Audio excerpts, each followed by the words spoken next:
Do you fear the dark? Well, I do. What's in the dark? That's the scary part. It's the unknown. A murderer, a beast, or even a ghost may lurk in the obscure. It's a terrifying feeling. When I lie awake at night, I cover myself with a comforter, hoping and praying that I don't hear any sound, or worse, any voices. I'm afraid to see a phantom down the hallway or steps. I'm afraid of being visited by unknown faces, or even faces of loved ones who have passed.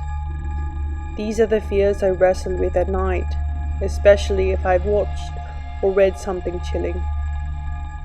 Perhaps all of these fears stem from my Catholic faith.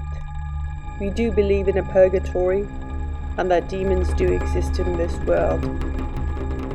Perhaps I'll have to live with this fear and just pray more. Do you fear the dark too?